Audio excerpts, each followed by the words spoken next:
అని care of address అంటే మనకు గుర్తొచ్చే పేర్లలో ఒకటి అలీ గారు. అలీ గారిని మాట్లాడవలసిందిగా రిక్వెస్ట్ చేస్తున్నాము. సార్ డీజేగా కూడా బాగా ఎంటర్టైన్ చేశారు సార్, ఇందాక సాంగ్ చూసాం. థ్యాంక్ యూ అమ్మా. పాత్రికేయ మిత్రులకి, మీడియా సోదరులందరికీ నమస్కారం. సాంప్రదాయని, సూతిని, సుతపూసిని మా సుధీర్ సాంప్రదాయబద్ధంగా శుద్ధి లేకుండా పూసగొచ్చినట్టు రేపు 6వ తారీఖు చెప్పబోతున్నాడు. సో అంత అద్భుతమైన ఒక కథ శివాజీకి చెప్పి ఒప్పించి, నేను ఎన్ని రోజులు షూటింగ్ చేస్తాను అనేది నాకు తెలియదు సార్, మీరు ఇన్ని రోజులు నాకు టైం ఇవ్వండి అంటే నేను ఇంతే ఇస్తాను అబ్బాయి అని చెప్పడం జరిగింది. అంతలోనే తను ఆ సినిమా తీయడం కూడా జరిగింది.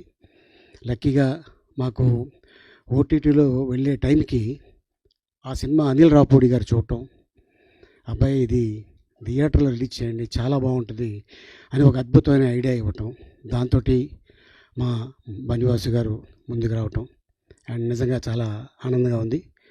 అండ్ అంతేకాకుండా ఇటీవల మధ్యకాలంలో థియేటర్లో ఒక 2 గంటల సేపు కూర్చొని డెఫినెట్గా ఎంజాయ్ చేసే సినిమా శివాజీ తీసిన ఈ సాంప్రదాయని, సూతిని, సుతపూసని. సో వీళ్ళిద్దరు కాంబినేషన్ మా అందరికి తెలుసు.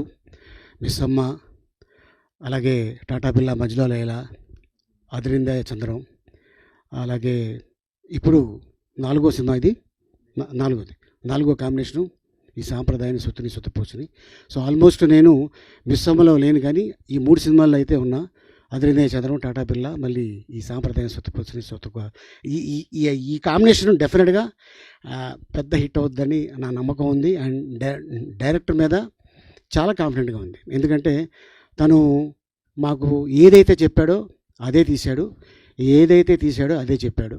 సో ఈ సినిమా రేపు 6వ తారీఖున థియేటర్ రిలీజ్ అవుతుంది. సో శివాజీ డెఫినెట్గా నీ బ్యానర్లో ఇది ఒక పెద్ద హిట్ అయ్యి నీ బ్యానర్కి మంచి పేరు తీసుకొస్తుందని. అలాగే ఈ సినిమాలో చాలామంది నటీనటులు ఉన్నారు. అంతేకాకుండా టెక్నీషియన్స్ ముఖ్యంగా ఈ సినిమాకి చాలా కష్టపడ్డారు. ఎందుకంటే ఒక టెక్నీషియన్గా తను హీరోగా కానీ ప్రొడ్యూసర్గా కానీ ఎక్కడ కనిపించలే. తను ఒక టెక్నీషియన్గానే పనిచేశాడు శివాజీ. లొకేషన్లో అవ్వచ్చు, జనాలు కెమెరామెన్ సార్ జనాలు ఎక్కువ ఉన్నారంటే తనే వెళ్ళి అందరినీ పక్కరమని చెప్పి అలా టెక్నీషియన్గా చేశాడు, హీరోగా చేశాడు, ప్రొడ్యూసర్గా చేశాడు. ఎవరిని కూడా బాధ పెట్టకుండా ఏదైతే తను కమిట్ అయ్యాడో అదే ఇచ్చాడు, అదే సినిమా చేశాడు. రేపు 6వ తారీఖున, మార్చి 6వ తారీఖున ఈ సినిమా థియేటర్ రిలీజ్ అవుతుంది. పెద్ద హిట్ అవ్వాలని ఆ భగవంతుడిని కోరుకుంటున్నాను. ఆలస్యంగా వచ్చినందుకు క్షమించాలి, ఎందుకంటే రంజాన్ నెల కాబట్టి ఫాస్టింగ్ బ్రేక్ చేసి రావడం జరిగింది. అదే రాగానే అడిగాడు శివాజీ, తిన్నావా నాన్న? తిన్నానరా, ఇప్పుడు అందరిని తినడానికి వచ్చాను. Thank you so much. Thank you Ali గారు. And producer and actor of this film Shivaji గారిని మాట్లాడవలసిందిగా రిక్వెస్ట్ చేస్తున్నాం.